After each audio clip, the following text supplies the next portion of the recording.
वचन झूठे न हो जाने के कारण से वासुदेव अपने पहले पुत्र कीर्तिमान को कंस के हाथों मरने के लिए ले गए। श्रीमद् भागवत महापुराण खंड 2 स्कंद 10 अध्याय 1। एक बार मथुरा में शूर के पुत्र वसुदेव जी विवाह करके अपनी नवविवाहिता पत्नी देवकी के साथ घर जाने के लिए रथ पर सवार हुए। उग्रसेन का लड़का था कंस, उसने अपनी चचेरी बहन देवकी को प्रसन्न करने के लिए उसके रथ के घोड़ों की रास पकड़ ली। वह स्वयं ही रथ हाँकने लगा, यद्यपि उसके साथ सैकड़ों सोने के बने हुए रथ चल रहे थे।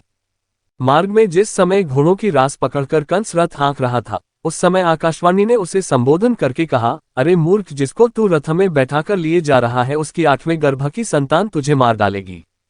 कंस बड़ा पापी था, उसकी दुष्टता की सीमा नहीं थी, वह भोजवंश का कलंक ही था। आकाशवाणी सुनते ही उसने तलवार खींच ली और अपनी बहन की चोटी पकड़कर उसे मारने के लिए तैयार हो गया। वह अत्यंत क्रूर तो था ही, पाप कर्म करते करते निर्लज भी हो गया था। उसका ये काम देखकर महात्मा वसुदेव जी उसको शांत करते हुए बोले। वसुदेव जी ने कहा, राजकुमार, आप भोजवंश के होनहार वंशधर तथा अपने कुल की कीर्ति बढ़ाने वाले हैं। बड़े बड़े शूरवीर आपके गुणों की सराहना करते हैं। इधर यह एक तो स्त्री, दूसरे आपकी बहन और तीसरे यह विवाह का शुभ अवसर, ऐसी स्थिति में आप इसे कैसे मार सकते हैं? कंस, यह आपकी छोटी बहन अभी बच्ची और बहुत दीन है, ये तो आपकी कन्या के समान है। इस पर अभी अभी इसका विवाह हुआ है, विवाह के मंगल चिन्ह भी इसके शरीर पर से नहीं उतरे हैं। ऐसी दशा में आप जैसे दीन वत्सल पुरुष को इस बेचारी का वध करना उचित नहीं है। इस प्रकार वसुदेव जी ने प्रशंसा आदि सामनीति और भय आदि भेदनीति से कंस को बहुत समझाया, परंतु वह क्रूर तो राक्षसों का अनुयायी हो रहा था, इसलिए उसने अपने घोर संकल्प को नहीं छोड़ा।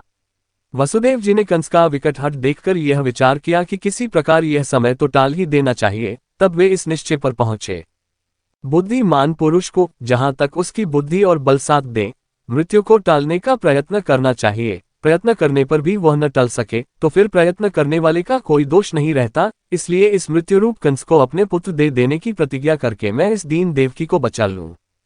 यदि मेरे लड़के होंगे और तब तक ये कंस स्वयं नहीं मर जाएगा, तब क्या होगा? संभव है उल्टा ही हो, मेरा लड़का ही इसे मार डाले, क्योंकि विधाता के विधान का पार पाना बहुत कठिन है। मृत्यु सामने आकर भी टल जाती है और टली हुई भी लौट आती है। जिस समय वन में आग लगती है, उस समय कौन सी लकड़ी जले और कौन सी न जले, दूर की जल जाए और पास की बच रहे, इन सब बातों में अदृष्ट के सिवा और कोई कारण नहीं होता। वैसे ही किस प्राणी का कौन सा शरीर बना रहेगा और किस हेतु से कौन सा शरीर नष्ट हो जाएगा, इस बात का पता लगा लेना बहुत ही कठिन है। अपनी बुद्धि के अनुसार ऐसा निश्चय करके वसुदेव जी ने बहुत सम्मान के साथ पापी कंस की बड़ी प्रशंसा की।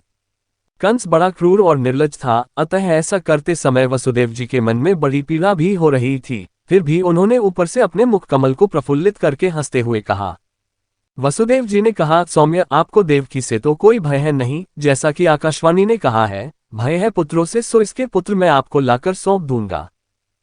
कंस जानता था कि वसुदेव जी के वचन झूठे नहीं होते और इन्होंने जो कुछ कहा है वह युक्तिसंगत भी है, इसलिए उसने अपनी बहन देवकी को मारने का विचार छोड़ दिया। इससे वसुदेव जी बहुत प्रसन्न हुए और उसकी प्रशंसा करके अपने घर चले आए।